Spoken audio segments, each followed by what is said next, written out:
এটা একটা জলের বোতল। রাসূলুল্লাহ সাল্লাল্লাহু আলাইহি সাল্লাম বলছেন এক গ্লাস পানি পান করতে গেলে 6খানা নিয়ম লাগে। কটা? আমি চণ্ডীদাস, আমার পিপাসা লেগেছে, আমি পানি পান করব, বোতলের সিপিটাকে খুলে দাঁড়িয়ে আছি, ঢক ঢক ঢক ঢক করে বাম হাতে মেরে দিলাম, এটা থেকে চণ্ডীদাস। কিন্তু তুমি যদি আশহাদু আল্লা ইলাহা ইল্লাল্লাহ এই বাক্য বলো, তাহলে তোমাকে কি করতে হবে? এক ডান হাতে ধরতে হবে। শাইনুর রহমান ভাত খাচ্ছি যে ওই হাতই ধরতে হবে, হাত মুছে নেবেন চেটে নেবেন আপনার ব্যাপার, এভাবে হাত দিয়ে তলায় ঢুকাবেন, এটা হবে না, চলবে না। ফতোয়াদার মাস্টার আমি না, জেনে নেবেন আলেমদের কাছে, অনেক আলেমের কাছে অনেক কিছু চলে, আমার কাছে চলবে না। এভাবে ধরতে হবে ডান হাতে, কথা বুঝেননি? অথবা এভাবে ধরেন, মাখবে না কিছু, ওভাবে খাই আমি। এক, ডান হাতে ধরতে হবে। দুই, কি বলবো, এই যখনই বলেছি ডান হাতে ধরতে হবে, পাশ থেকে একজন বলছে যে যার ডান হাত নাই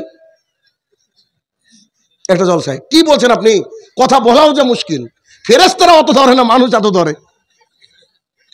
তো যার ডান হাত নাই তার জন্য কি ওই আল্লাহ ওই বুঝা চাপিয়েছে গো? বলেন তো।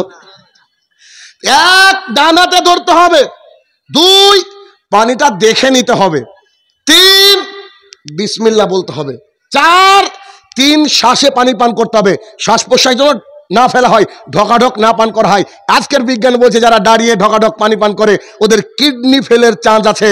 আর আপনার আমার নবী সর্বকালের সর্বশ্রেষ্ঠ বিজ্ঞানী 1450 বছর আগে বলে গিয়েছে তোমাকে ধীরে ধীরে পান করতে হবে, বসে বসে পান করতে হবে। কিসের মেডিকেল সায়েন্স?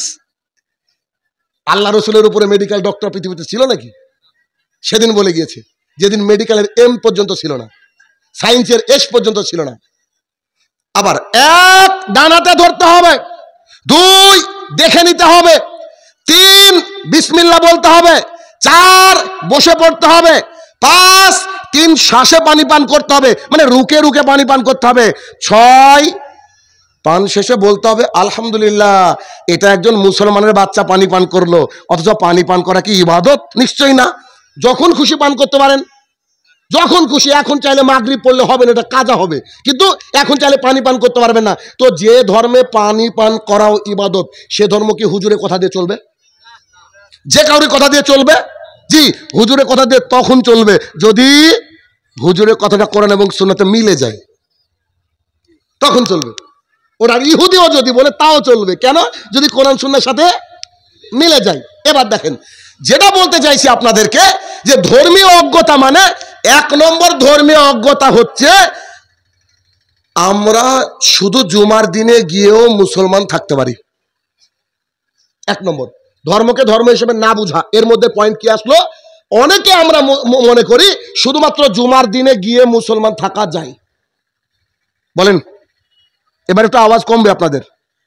ওই মাল তো অনেকে আছেন আমার সামনে, কি মিথ্যা বলছে? তার ফজরের ইটগুলা জানে গো, আমি কি বলবো, ফজরের মাইকটা জানে কে কে আসছে, ফজরের প্রত্যেকটা পেন্ট, প্রত্যেকটা শপ, প্রত্যেকটা মুসাল্লা আল্লাহ সুবহানাহু ওয়া তাআলা দরবারে গিয়ে টপ টপ টপ টপ করে বলবে যে এই ব্যক্তি ফজরে আসেনি, স্ত্রী নিয়ে শুয়েছিল। ভাই, দুনিয়াটা মুমিনদের জন্য জেলখানা, কাফেরদের জন্য জান্নাত।